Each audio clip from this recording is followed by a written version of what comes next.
Hello, everybody. Happy Halloween. It's your boy, Weaver, coming to you live from the U. Bwom, bwom, bwom, bwom, bwom. I was up all night last night with violent illness. Just one of those classic waking up every hour on the hour, running to the bathroom, then just like crawling back to bed just to repeat every hour. So missing out on work today, which is kind of a bummer because it's Halloween and like minimal work gets done on Halloween. So like this is the perfect day to go to work if you're feeling shitty. But yeah, anyways, I'm here. Figured I felt good enough to get this podcast out. I was hoping to record yesterday, but that's when the shittiness started. So here we are. Anyways, we're back. We're live. I've got a pretty great show planned out. I put in a lot of work for this one, and I'm really excited for it. I hope you guys like it. Kind of been getting away from my preparation practice and going hard in the paint on the like drinking heavy rambling sessions, and those aren't necessarily the dopest. Like obviously drunk rambling is cool, but I think it's also really cool to have like some facts, some analysis, not just like not very well thought out rambling. So today's episode, I think, will be good. We'll get back to the roots. I wanted to give a shout out to all the Frisboros for your Natty's appearances. That's a huge deal, especially Evan.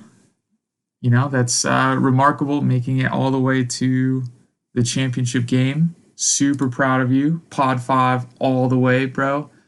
We were cheering for you hard and getting very frustrated on the couch.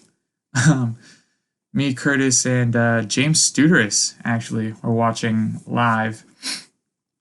And it's funny to watch Frisbee with that guy because he's obviously had his success in the Frisbee world, and to hear some of his thoughts on things that are going right and wrong and changes that could be made in real time. And it just made me really respect him more as a Frisbee guru almost. And it was funny. He would like call certain things that would happen a little bit later on.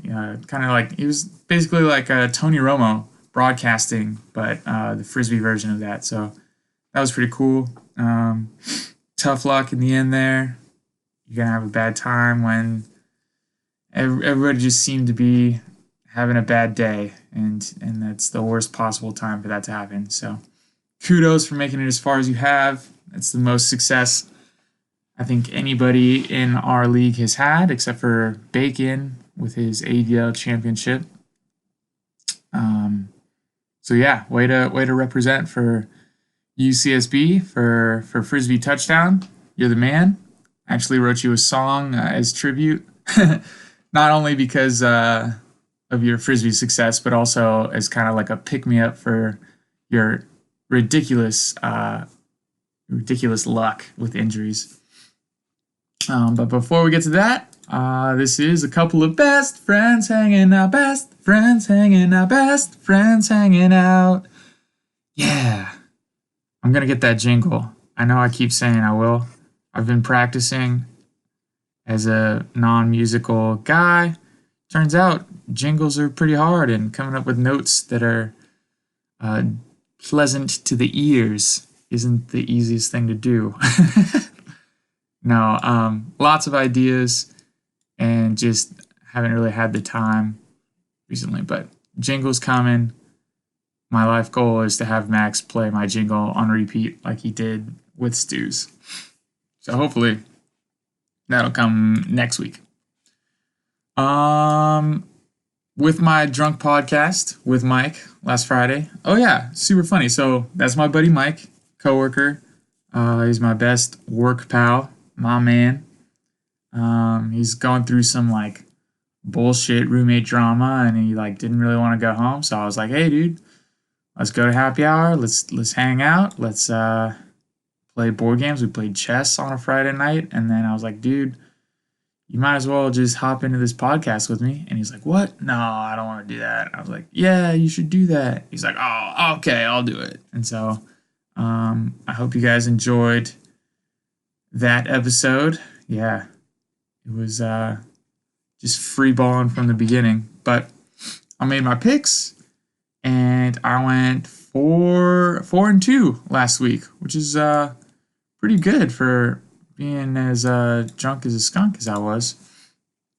You know, we were a classic case of drinking and smoking and just chilling together. So that brings my overall record to 21-15 on the season. It's pretty good. I think I'm starting to figure it out with all these data points as each week goes by. Get a little bit better of a feeling of each team, who the cellar dwellers are, who's on top. And surprisingly, there are always upsets, right? Fantasy football is pretty unpredictable. Yeah, who knew Hockencock would put up 164 points last week? I didn't expect that to happen. Yet, he did. He earned the money. Kudos to you. Well done. Super Thighs Me pulled out the W. Yeah, so I'll go through the picks real quick. I chose myself over O'Mouse. I was right. I chose Evan over Pebbles. That was right. I chose New England Empire over Allen of Troy. That was wrong. Unfortunately, P. Williams couldn't pull out the W for Bacon.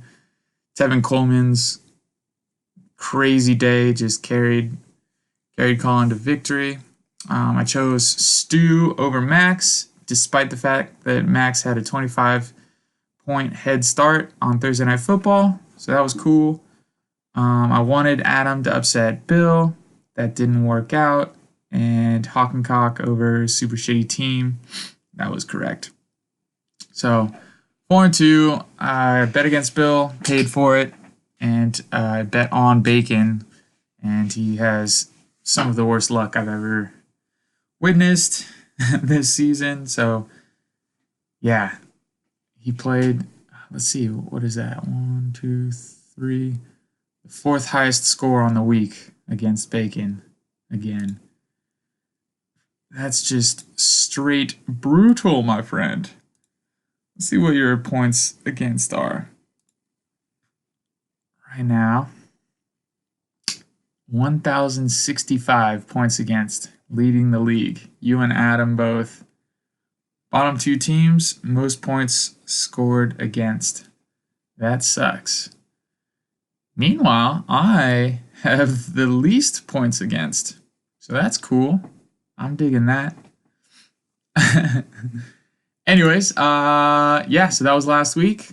Congratulations on the natties. Congratulations on the W's. Sorry for all of you that took the L. We're getting into it now. The nitty gritty, right? We only have 5 weeks left. So it's really coming down to it. It's pretty scary. 5 weeks left. A lot of action still to happen. Ezekiel saw the deal. You could go on a 5-week win streak and make the playoffs, depending on the other teams ahead of you, right? It's not over yet. Keep trying, everybody. Put those tri-pants on. All right. So here is the tribute that I made for Evan. Pretty excited about it. It's an ode to your first-round draft pick, Saquon Barkley. And here we go. I hope you guys like it. His thighs try every week for Evan. His arms long to score touchdowns. He puts a hurtin' on defenses. He will always break free from tackles, yeah. Watch out for that stiff arm, ouch. And he juked one, and he juked two. Oh, do. His thighs are trying. His thighs have seen a lot of yards, and they're never gonna stop running over defensive backs. Boop, boop, boop, doo. His thighs are trying to get Evan those W's. Yeah. Anyways, that's it. It's kind of tough to read and sing at the same time. Well done to all the musicians in the world. I actually practiced that a lot more than I care to admit, and I still messed it up. So, yeah, I guess I will continue to practice my musical career. Now that that's over with, that cringe, I had a cool idea in my mind of, now that we're like on the second half of the season, I was wondering what would happen if we redrafted right now using the knowledge of like the best available player of the position you drafted, if this makes sense. So from our draft, basically I mapped out all the running backs, receivers, tight ends, etc., each position that was drafted. And then in this redraft, I chose the next highest, like the highest available scoring person in that position, right? So let's, for example, the first 7 picks were running backs. So I chose, for this redraft purpose, I plugged in the top 7 scoring like running backs in the league right now.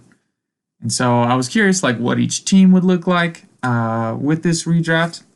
If you had the benefit of foresight, future talent, and you just drafted the best available player in the position that you were drafting. Okay, so I'm only going to talk about, I think, the first 3 rounds because I think it would get a little gnarly if I went longer than that. But I've got I'm going to put the picture of the redraft board up on YouTube so you can look at it there, and then I'll actually share the Excel sheet with both the redraft and the positional rankings. Yeah. So the first overall pick to Pebbles would be Christian McCaffrey. Also, disclaimer, one thing that really like messed this up is injuries, right? So like first or second or third round picks getting injured, like Devontae Adams and Tyreek Hill, really skews things, right? Because instead of being a top 10 at their position like they would be, they're now, in the 25 to 50 range. So they get drafted in the late rounds. And so that really skews this. But anyways, first overall pick, Christian McCaffrey to Pebbles.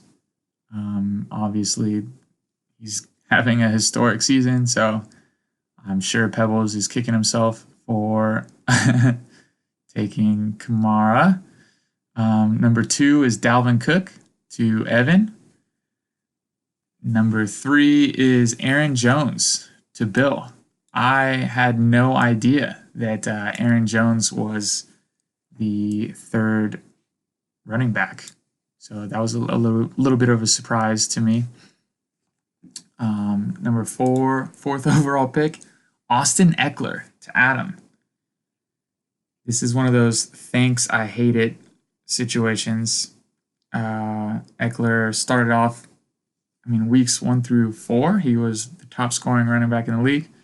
But now he's in a timeshare, so that's not the dopest. So Adam kind of gets the short end of the stick here. Next up, we have Sean, who would take Nick Chubb.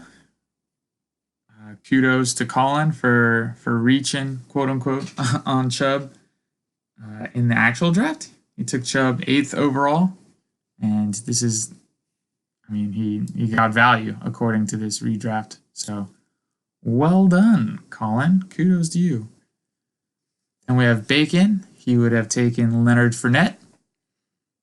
Brad takes Ezekiel Elliott.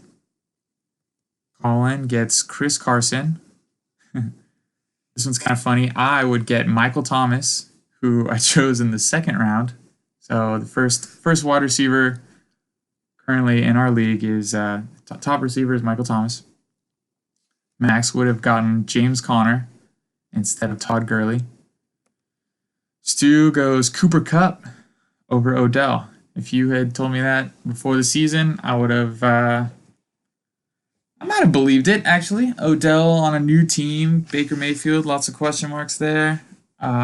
Cooper Kupp coming back from an ACL injury. He's Jared Goff's favorite receiver, so I don't think I would have argued too hard. And then let's see, Scotty Novum took Devontae Adams. Finish the first round out. In this redraft, it would be Chris Godwin. So top three receivers right now: Michael Thomas, Cooper Kupp, Chris Godwin.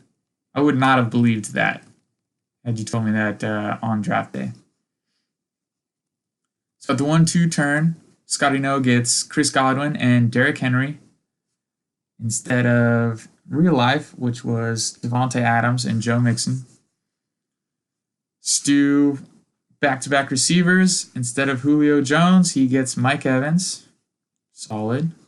Max gets David Johnson instead of Dalvin Cook. I went receiver. In real life, it was DeAndre Hopkins and Michael Thomas. In redraft, I get Michael Thomas, DJ Shark. That is gnarly to me. I remember when DJ Shark was on waivers, and I legitimately chose not to put in a bid because Nick Foles had gotten hurt. Minshew Mania hadn't taken over yet. I already had D.D. Westbrook, so it just didn't seem like it was worthwhile to me. And that's probably why I'm bad at fantasy football, because of decisions like that. Colin's up next. He got Chris Carson in the first round and Julio Jones in the second round. So that's a great 1-2 punch for Colin. He's off to a good start. Brad gets Amari Cooper. So he's going heavy in the Cowboys. He's got Zeke and Amari. Bacon had Leonard Fournette first round. He's going Mark Ingram in the second round. So solid running backs there. O'Mouse gets Stephon Diggs. Adam drafts Austin Hooper. When it's said this way, at the time it was in our real draft, it was Kelsey, and that didn't sound bad. I was stoked for you. Kudos, you took Kelsey, but when you hear Austin Hooper, it just makes me feel really bad inside, and I don't know why, because Hooper is the best tight end of the league, and it's crazy to me. Bill gets Julian Edelman. Evan gets DeAndre Hopkins. So he's got the Dalvin Cook, DeAndre Hopkins. That's a pretty solid team. And then Pebbles on the 2-3 turnaround gets Phillip Lindsay and Tyler Lockett. So Christian McCaffrey, Phillip Lindsay, Tyler Lockett. I hate your team, Pebbles. That's my nightmare. I would never have thought those things about those players being as good as they are, allegedly. Back to Evan. He gets Josh Jacobs. So Evan's team is Dalvin Cook, DeAndre Hopkins, Josh Jacobs. I love your team. That's great. Bill's team, again, is phenomenal. He adds Alvin Kamara to Aaron Jones and Julian Edelman. That's a solid stack. Adam adds Latavius Murray. Very interesting in this redraft that Kamara and Latavius Murray go back-to-back. Sean picks up Keenan Allen, so he's got Chubb, Diggs, and Allen. Bacon goes Travis Kelce, so great value there, third-round pick. Brad gets Marlon Mack. Zeke, Amari, Marlon Mack, solid squad. Colin picks up his boy Devontae Freeman, and I think this is exactly, let me double check real quick.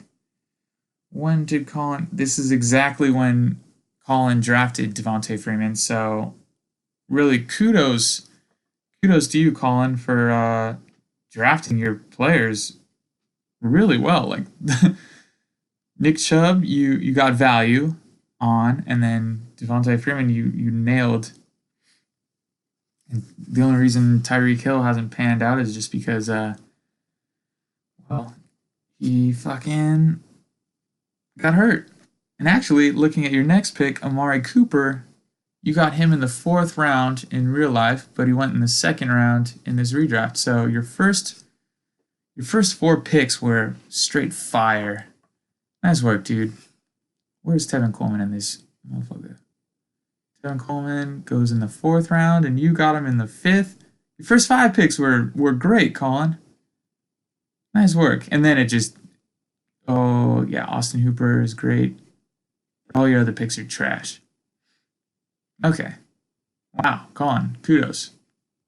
That's great. I pick up my first running back, and that is Jordan Howard. How infuriating. I hate my team. Michael Thomas, DJ Shark, Jordan Howard. Gross.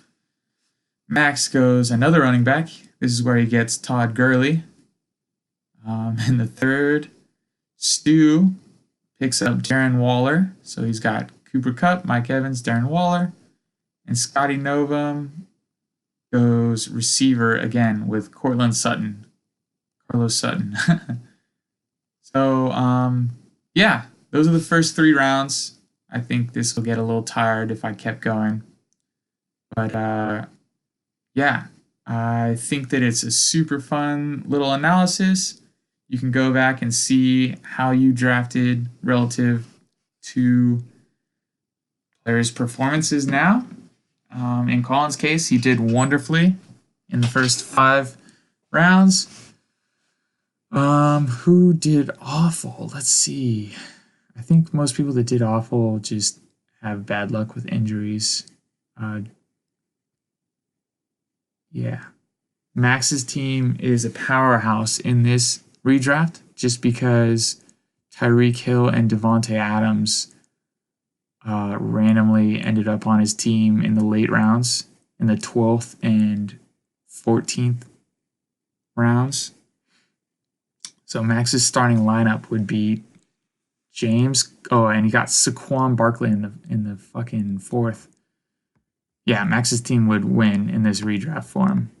He gets James Conner, David Johnson, Todd Gurley, Saquon, Juju, Larry Fitz, Dak Prescott, Darren Fells, Deontay Johnson, Gardner Minshew, yes, New England defense, Tyreek Hill, Zach Pascal, Devontae Adams.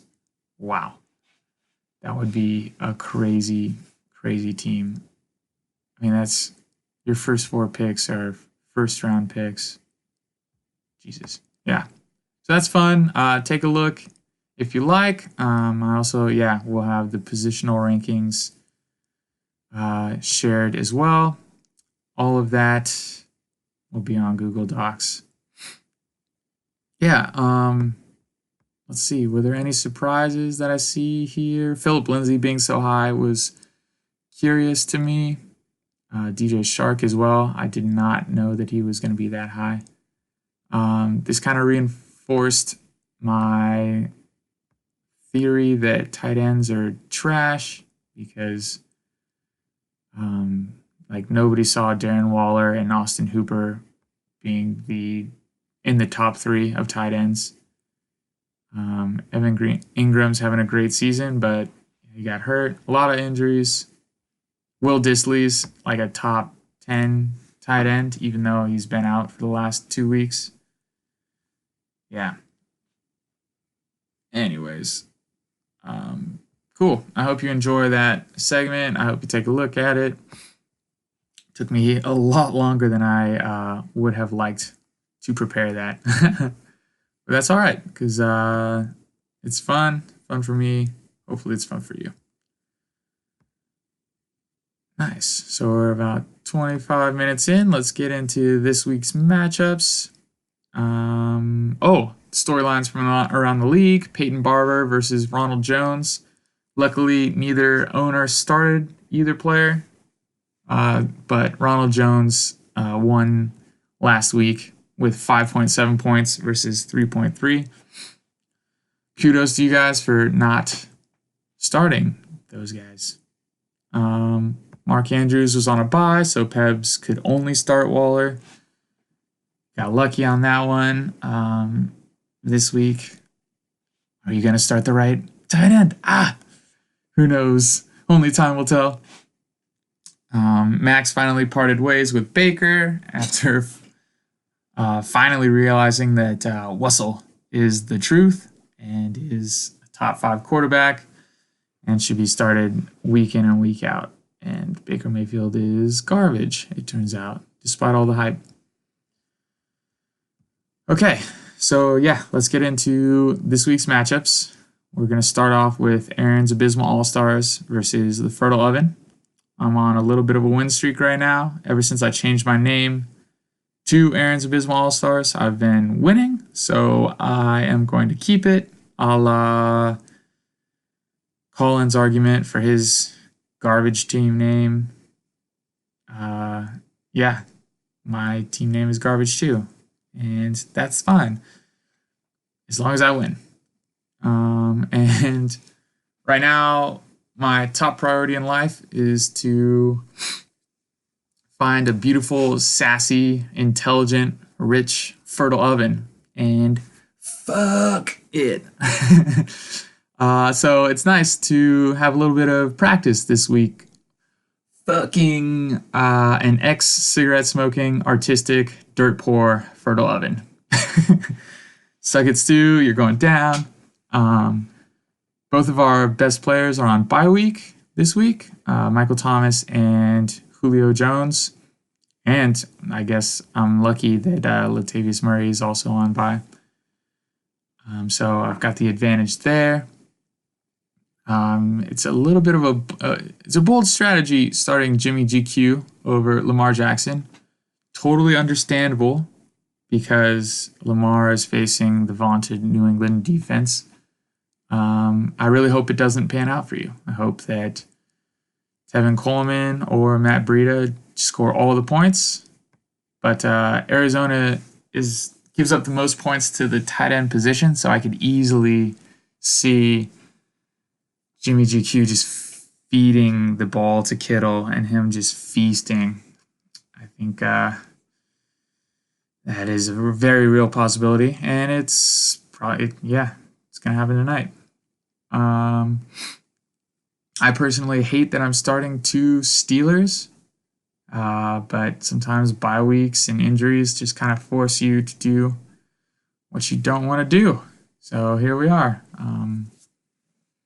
Hopefully James Conner stays hurt and Jalen Samuels just catches every single check down that is like Mason check down Rudolph tends to do. I'm going to bet on myself to win Aaron's Abysmal All-Stars over the Pretender Fertile Oven in Stu. Yeah, kind of crazy you're still not starting Melvin Gordon despite trading for him, but that's cool. You do you. You do you, man. You do you. Next up, we have I Am the Walrus versus Scott's super shitty team. I am choosing I Am the Walrus because, well, it's Scott's super shitty team, first of all.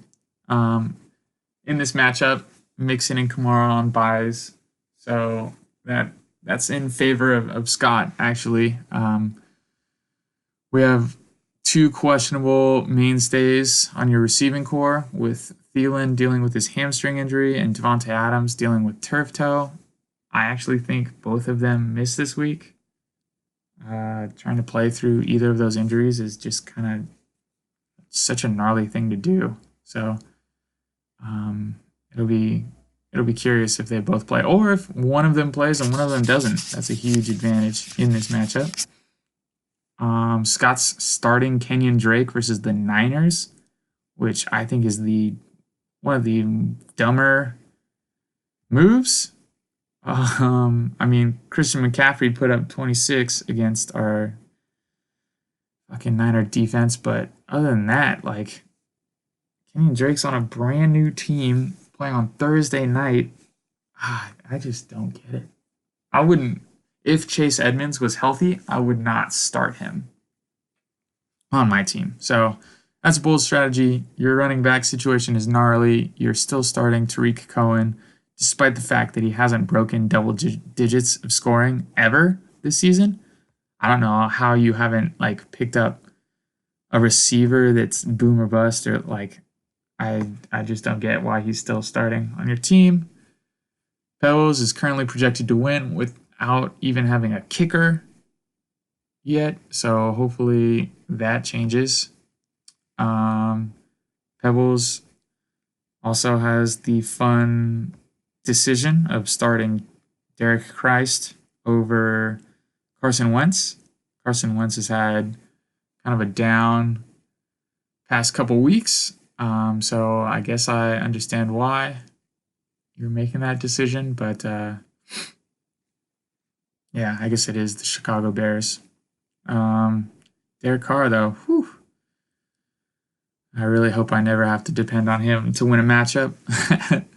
And good news for Pebs is Deshaun Jackson started practicing again. So I mean, the one game he played, he put up 33 points and 2 touchdowns.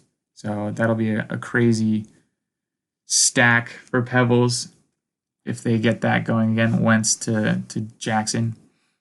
Yeah, I'm choosing Pebbles in this one.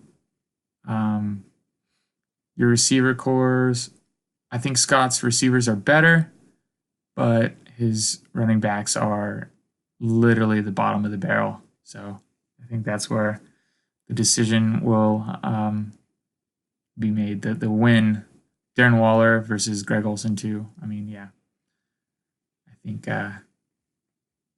Peps wins this one easy. Next up, we have New England Empire versus Super Thighs Me. Unfortunately, despite the fact that I wrote a tribute song to your team, to your boy, Saquon, I'm going to choose Bacon in this matchup. And I think it'll come down to Monday night, which is cool. We've had a lot of those matchups this year with people winning and losing matchups on Monday night, having huge leads be completely disintegrated with Max and O'Malley and Sonny Michel's performance. That was a fun one. Let's see, what do I got here? Both teams are starting super sketchy receivers. Preston Williams, Emmanuel Sanders, Danny Amendola, and Mohamed Sanu versus Carlos Sutton, Robbie Anderson, Demarius Thomas, and Deebo Samuel. I hate all of those players, despite the fact that Cortland Sutton is actually like a top 10 receiver somehow.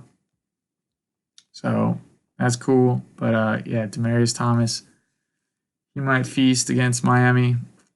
Who knows? This is just going to be a battle of the running backs and tight ends, really. I guess the quarterback battle is fun too. Tom Brady versus Matt Stafford. But in Bacon's corner, we have Derrick Henry, Lev Bell, and George Kittle versus Saquon Barkley, LaShawn McCoy, and Evan Ingram. I think LaShawn McCoy is going to be in for a rough day versus a stout Minnesota defense. So it's kind of Barkley and Ingram versus Derrick Henry, Lev Bell, and Kittle.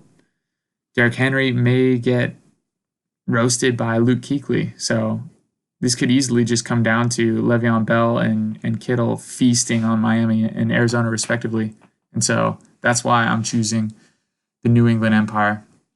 I'm curious to see what happens with their defense as well versus Baltimore. Finally, not a cupcake matchup for the Patriots. So that should be a really fun game to watch. But I wouldn't be surprised if Bill Belichick just annihilates young Lamar Jackson. Next on the list, we have Count Chocula versus Allen of Troy. As of this moment, O'Malley is still starting Robert Woods, despite the fact that he is on a bye. I mean, that'll probably change. but I don't know that it will help him all that much. DJ Shark is going to benefit from D.D. Westbrook's injury. We have a fun running back matchup in Tevin Coleman versus Matt Breida. Matt Breida's injured, so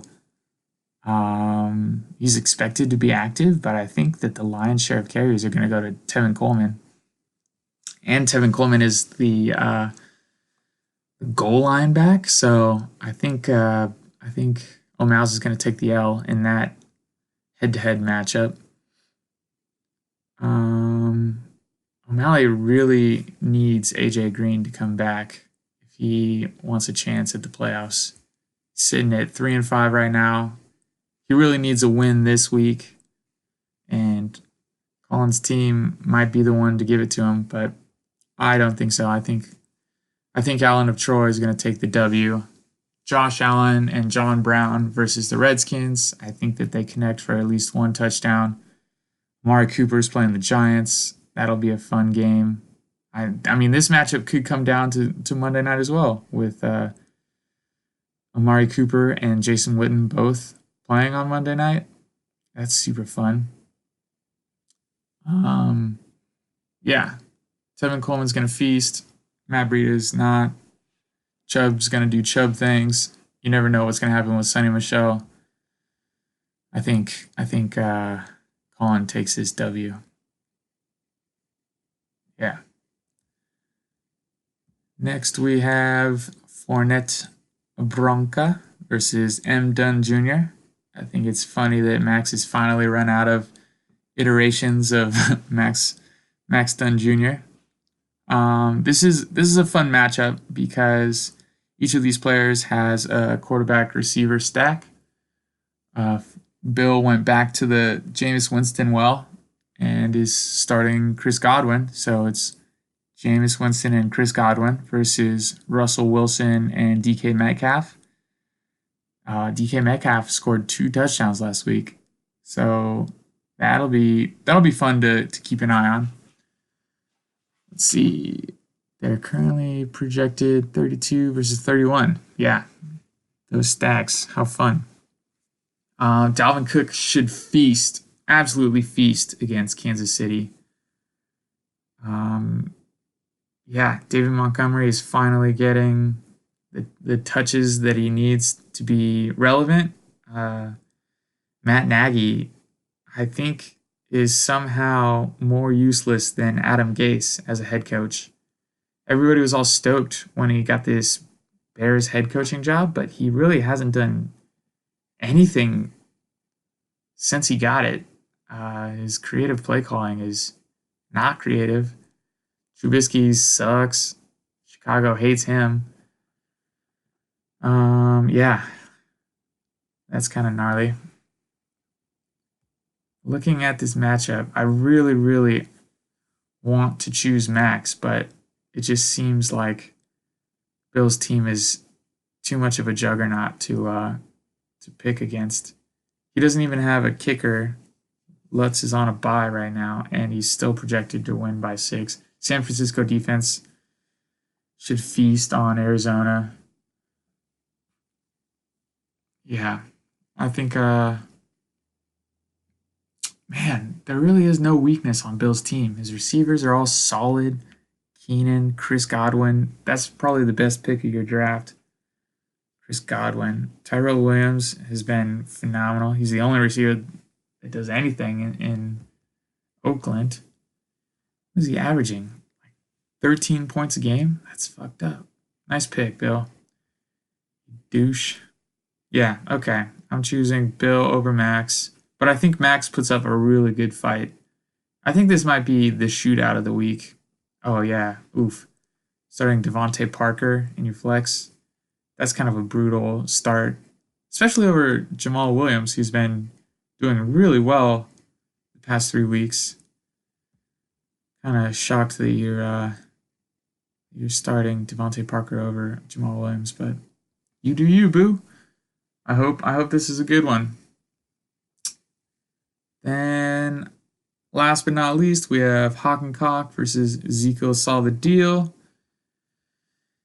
For Brad, T.Y. Hilton and James Conner both are not practicing this week. That's sketchy. I personally am pulling for Conner getting benched to heal up, so Jalen Samuels plays a lot. I need this handcuff thing to pay dividends. So I'm sorry about that, Buckaroo. On paper, Hawk and Cox receivers should dominate. It's T.Y. Hilton, Mike Evans, Kenny Golladay, and Michael Gallup versus Larry Fitz, Jamison Crowder, and Jarvis Landry. Meanwhile, Adams' running backs are just lights out with Zeke, Aaron Jones, and Philip Lindsay versus Brad's Royce Freeman, James Conner. Those are the only two you're starting this week. So yeah, wow, Adam, you have two top 10 running backs. That's great.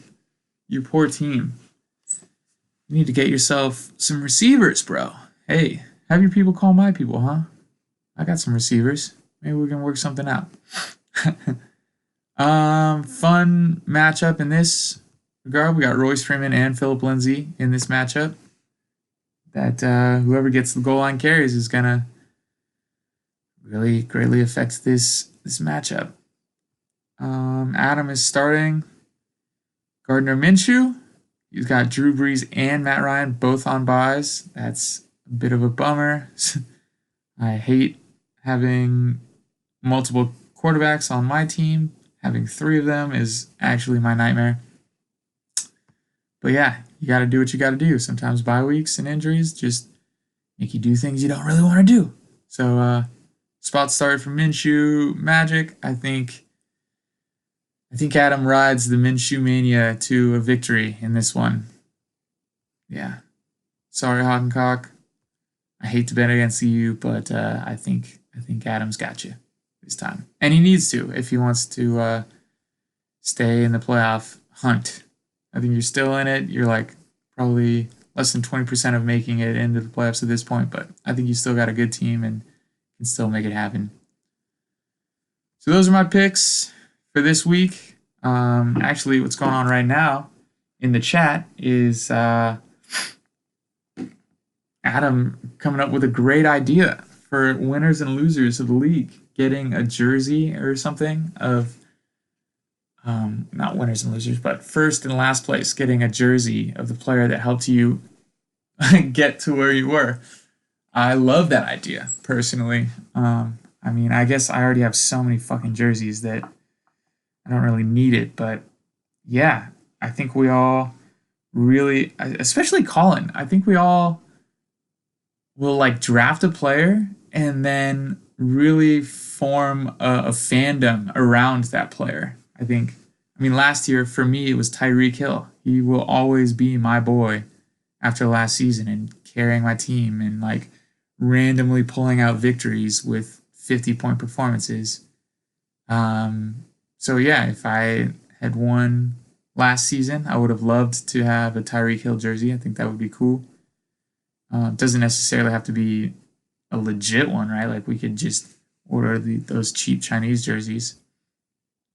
And then, if I had gotten last place last season, I would have also loved a Le'Veon Bell jersey just to really remind me of how unfortunate my luck was. I love this idea. I love all of the contributions to our league. Anything to make it even more fun, I'm on board with. Yeah, that's all I've got for you guys. I hope you check out the redraft that I did and let me know what you think of your redraft team. If you hate it, if you love it, we can talk about it on GroupMe.